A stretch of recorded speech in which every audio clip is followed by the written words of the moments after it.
Rising Action Media, in association with Ian McDonough, presents This Party's a Gas. Part 1. I told you I can't find the toy! And I definitely don't have the time to find it now with all the preparations for the party tonight. Can you just ask Justin again if he remembers where he put it when he was here last?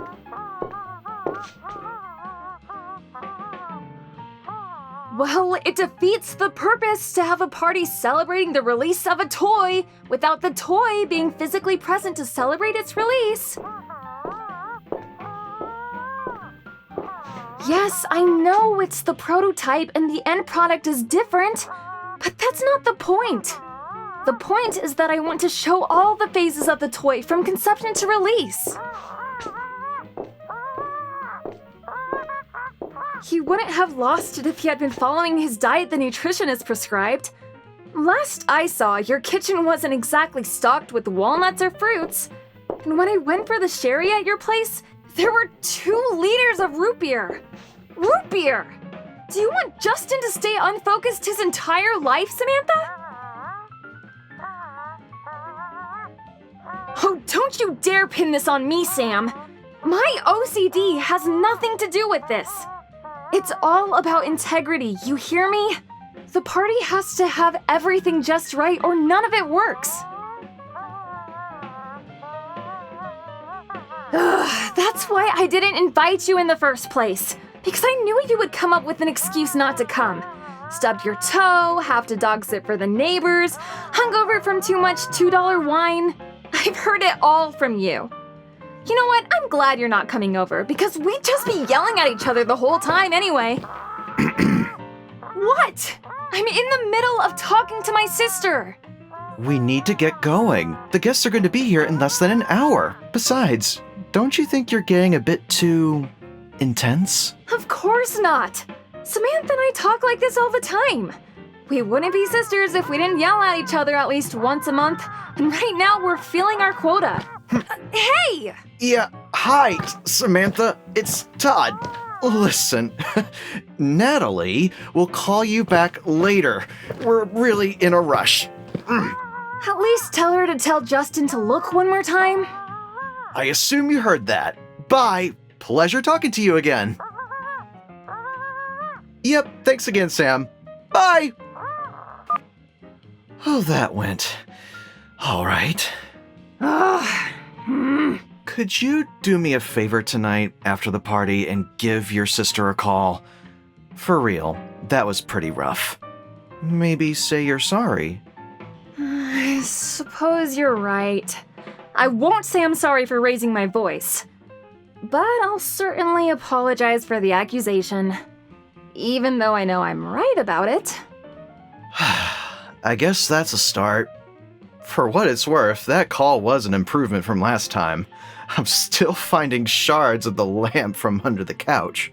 I said I was sorry, and it was in my way. I know. This is an ongoing thing, handling your anger and OCD. It takes time. You're doing better at managing it, and you'll keep going. I could write my next paper on blouse space when it comes to you and your sister. Now don't get too psychobabbly. That's my therapist's job, not yours. Yeah, I guess so. I can't help myself sometimes. I'm sure you'll be an amazing therapist someday. You just can't be mine. I guess when it comes to ethics, that's true. Now come on, Nat. We still have some prepping to do before the guests arrive.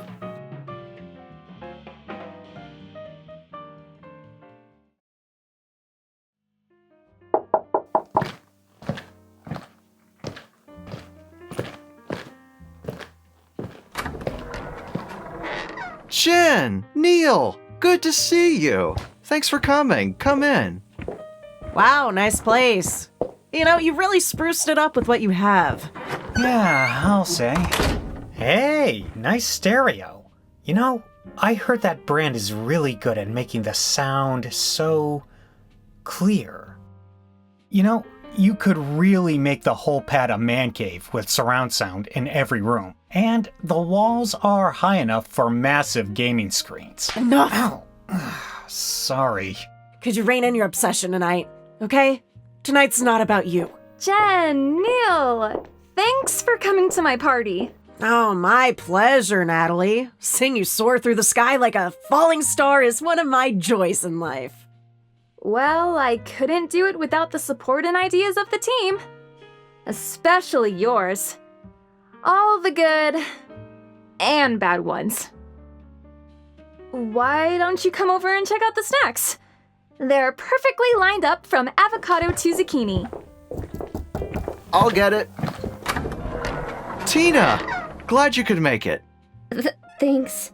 Come on in. I saw Carl down the hall. He, doesn't seem to remember the apartment number, and he went the other direction. I think he started to follow me, though. Then I'll keep an eye out for him. Thanks, Tina. You're welcome. Wow, nice front door. Mahogany? Yep, sturdy stuff. And double deadbolts? Double the security comes with the lease. Jen and Neil are already here. You can meet up with them and Natalie over at the snack table. We have a lot of drinks to choose from, too. I'm not much of a drinker, but thank you anyway. Oh, we have plenty of non-alcoholic choices as well. Punch, tea, soda, you name it. It's probably over there. You know Natalie. She's quite thorough. I do. Thank you again. Yo! Natalie! Todd!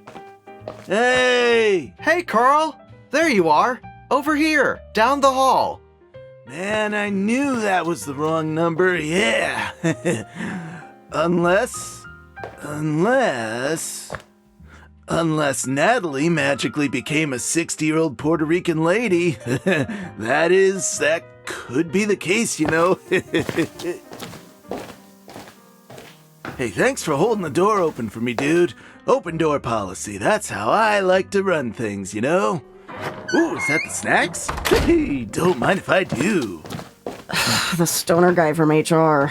Why did he have to accept the invite? Hopefully, he's not here to teach us about how to deal with sexual harassment. Believe me, he's half buzzed most of the day. Sex is the last thing on his mind. Jen, it's 15 minutes past the hour. I would have expected more people to be here by now. Did something happen with the invites? Maybe the invites were mislabeled? That happens all the time. No, I triple-checked the information. It was accurate. Believe me, she did check them. Maybe something came up. That would have pulled 2/3 of the office away from here, and I didn't hear about it? That's ridiculous. I'm starting to think someone messed with the letters after I handed them out. There's still time. Maybe everyone's running late.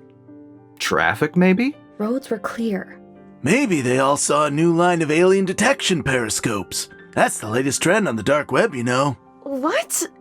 What are you going on about, Carl? Was I? What was I going on about? I don't know. Natalie, can I talk to you for a second? Okay, maybe the guests are running late, and we should hold the fort until they show up. I don't know. I'm starting to worry that people aren't coming. That would ruin tonight. Then, look, maybe we should just cancel. A party made for 50 with only 6 people here does seem a bit gratuitous. What? Are you kidding me? No! I didn't go to all this trouble just for it to go up in smoke. Hey, I love that movie. Will that be on later? Calm down, honey. Besides, this party was your idea after all. Remember? Exposure therapy? I get recognition for the launch of the toy. Everyone wins. All right. All right. We'll wait for the late arrivals, and if no one shows up, we make the most of it. Fine. Fair enough.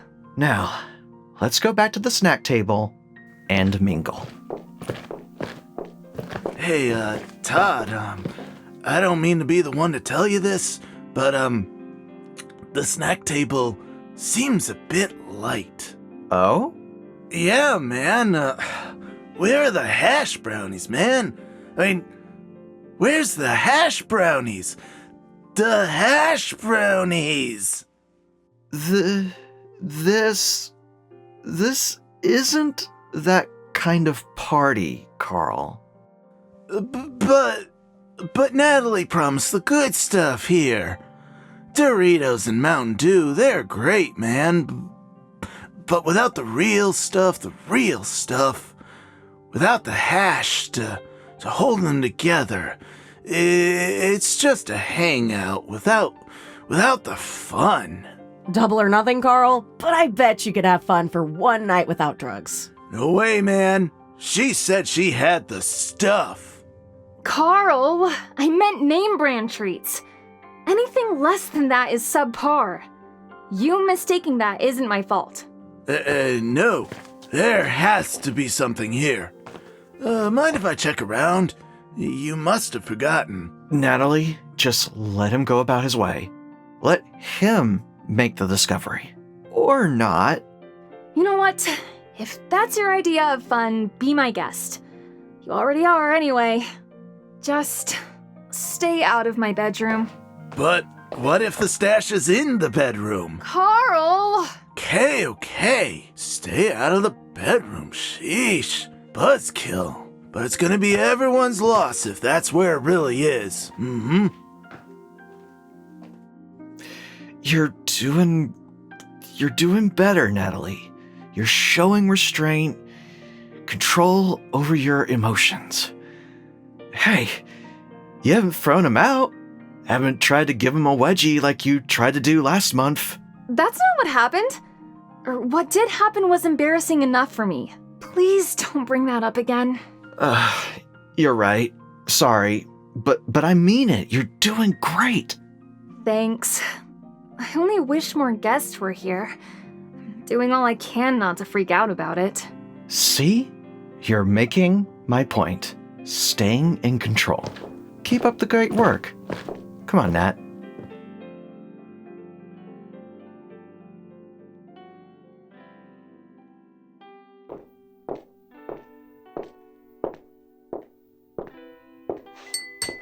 Everyone, can I have your attention? I'm glad everyone came tonight to commemorate this momentous occasion. Well, okay, I guess not everyone came here. I guess they'll just miss out on my big speech. Lucky them. This toy that was created, the Manta Banta Ray, had a lot of hours put into it so that it could be perfect. Kids everywhere will eat it up. The sounds it makes, the lights, the voice, it couldn't get better. Pretty soon, streaming services will demand a show based on it, and I can't wait. Let's give this toy a big round of applause.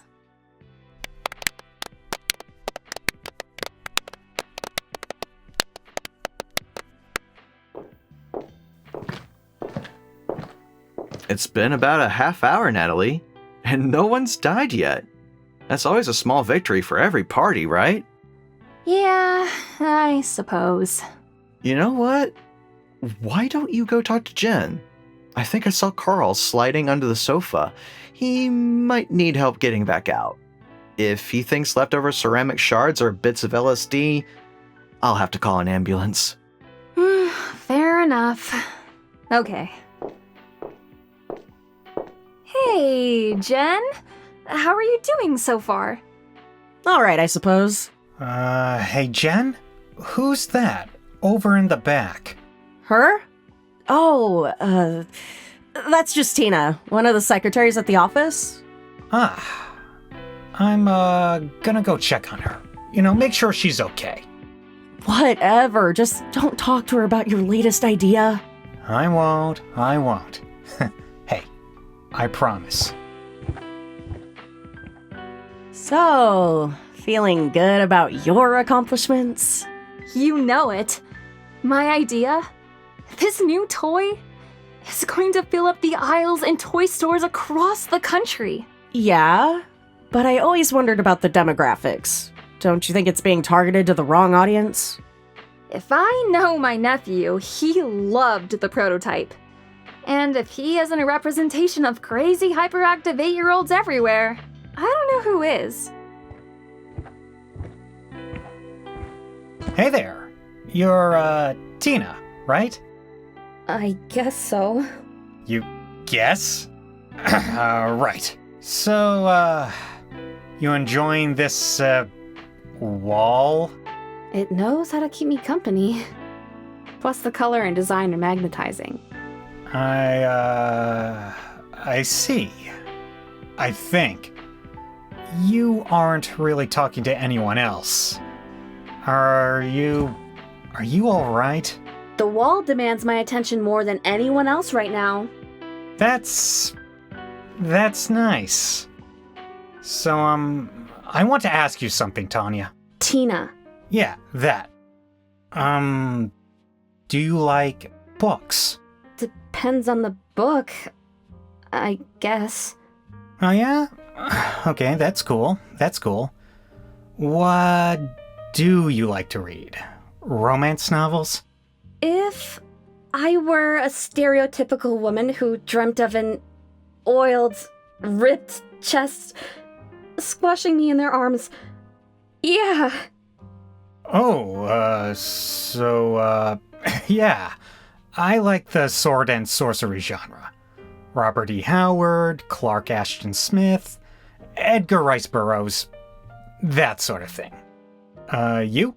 Self-help books, mostly. Nothing as elaborate as what you're into, from the sound of it. Oh, have they helped you learn how to be the life of the party? Uh-huh. You're right, bad joke. Sorry. So, I want to ask you something, Tanya. Are you a gamer? Tina! And as much as the next non-gamer, I suppose.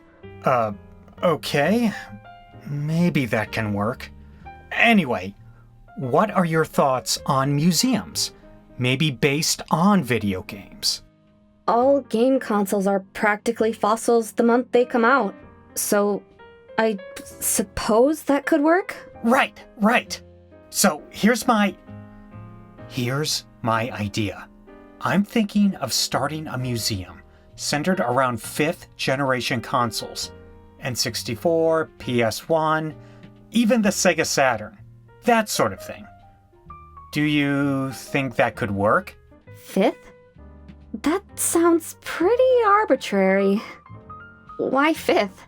Because that's when gaming really got a hold of the cultural zeitgeist. Mario, Sonic, Crash, Spyro. It was when the old mixed with the new. It was the best time to be alive and to be a gamer.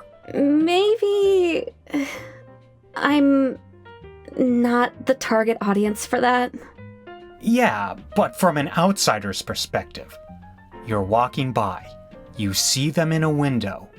They're a piece of history. Wouldn't you want to know more about that? I think that the nostalgia would be too much pressure on me. Neil, honey, you're not breaking your promise, are you? What? No, sweetheart. Of course not. Tanya and I were just talking about the Mets. Right? Sure. Tanya sounds like a great person to chat with about getting season passes. Just, I don't know, go help Todd with Carl. One of them is gonna bang their heads on the end table. No. Oh, my coccyx. Wrong side of the spine, Carl. Oh, my bad. See what I mean, Neil? Go check him out. You know I'm only a pharmacist, right? Todd is more qualified to help Carl than I am. And that overwrites me how? So, Tina, are you leaning on a hot water pipe behind the wall? Still on the hunt for one. Well, you keep up the good work. I can't believe my husband sometimes. He's always trying to pitch ideas to people who aren't even interested in his ideas, let alone him. I love the guy, but he's really a pain in the... Jen, watch your cup. It's tilting. What? So? So you're tilting it. Yeah, so what? It's not full. It's not gonna spill. It's not about the spillage. It's about the angle the wine is being held. Holding it straight up and swirling it will make it taste better and make this party even more memorable. Oh, that's a relief. You know, working under you for so long, I was worried I'd forget about everything we've done together. What's that supposed to mean? Nothing. It's nothing. But it's so easy to focus on the projects at the office. We all tend to lose track of those who support us. No big deal. Are you implying that I... Hey, I heard some office talk over here. Everything going well? Oh, yes. Jen here was just telling me about responsibilities and the hierarchy of corporate life. Weren't you? Oh, you bet. It's fun to watch things be built, be rejected, torn down, and replaced by something better. It's always a joy to see. You know, Jen, your husband seems to be putting some weird ideas in Carl's head. Something about visiting Saturn, I don't know. You think you could keep them company for a minute? I'm gonna go get some ice for Carl's neck. Sure, sounds like a great idea. Nat, come with me to the freezer. Natalie, first off, you're doing great. I really appreciate the effort you're putting into holding back and... Todd, get to the point, please. Okay. I mean it, though. You're doing great. But you're starting to slip a little. I heard about the cup, and that's pushing it. Don't you think? It's not my fault that she was holding it wrong. Natalie? Okay, fine. It's a tad overboard. But if she doesn't like the wine as much as she could, that's on her. Natalie, please calm down. Okay. I'm all right. I got this. There won't be any more outbursts like... Natalie, I could tell you're about to... Whoa! Hey, someone overdo it on the cheese fondue? Neil, jeez. Don't be so crude. Or maybe somebody stepped on a duck. Ooh, I thought I saw one here earlier. You're probably thinking of the rubber duck in the bathroom. Who did that? Who farted? Well? Who? Who did it? Natalie, what does it matter? People fart, they move on with their life. Oh, you said it, dude. Walk on with life, even when a landmine tells you no. That's my philosophy. Carl, what the hell are you talking about? The wall paint hasn't peeled, so it wasn't worth making a big deal out of it. I guess. Yeah, Nat, listen to them. It's no big deal. Let's just ignore it and... It shouldn't be that hard to admit guilt to something like this. But it's just a frickin' fart, Natalie! No! I will not be insulted at this party! Someone farted, so someone should simply say, "Excuse me." Then we can move on. Simple as that. Maybe it was you, Neil. Maybe you were the one who farted. Great husband, Jen, not admitting when he did something wrong. You sure know how to pick them. How dare you? Of course you would bring someone like him along, whose only purpose is to make me look bad and ruin my party. Neil and... Hey, Todd, is she high or something? 'Cause she's kinda flying off her rocker. What? No, Carl, she's not on any kind of drugs. Well, maybe she should be. Or maybe just load up on munchies because she's looking mighty hangry. This sucks. What should I do? None of the self-help books said anything about a party with a host maniacally accusing people of farting. What's that, Tina? What did you say? Oh, nothing. Nothing? There is no nothing. Maybe you're just trying to figure out how to tell me you farted. It's really easy, Tina. Just say, "Oh, it's me, excuse me, I'm sorry." That's it, Tina. Get a spine and speak up for yourself. Whoa, hey, man. I gotta stop you right there. This chick could not have farted. I mean, just look at her stature, her frail, slender physique, her hauntingly beautiful, timid eyes. This is the silent but deadly type. I know. Believe me. Whatever! We're going to get to the bottom of this. Everyone, please calm down. This is all a misunderstanding. Natalie, maybe it's time to take a breather. Come with me to the bedroom. Let's sort this out privately. Let's let the guests enjoy themselves without the accusations. Okay? Please? Do it for me. Okay. But this is not over. Yeah, all right. Let's go. Jeez. That was rough. You think? You were no help, you idiot. What? Why are you blaming me for this? I didn't start it. And what were you doing to help me out anyway? Huh? Hey, it's tough to be a wall in a hurricane, man. Last time someone yelled at me, all I wanted to do was hide under their desk. The sensory overload was intense, man. I think I remember that. Yeah, you were hiding there until the next day. I was starting to think you lived in that office. The janitor had to pay me to leave. Easy money, though, man.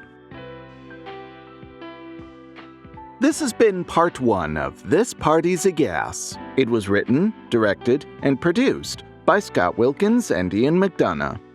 The cast you heard in this play was, in order of appearance, Meggie-Elise as Natalie, William Nunn as Todd, Vivian Reed as Jen, Ian McDonough as Neil, Allison Siles as Tina, Scott Wilkins as Carl, and Ian McDonough as Phil, to be continued in part 2.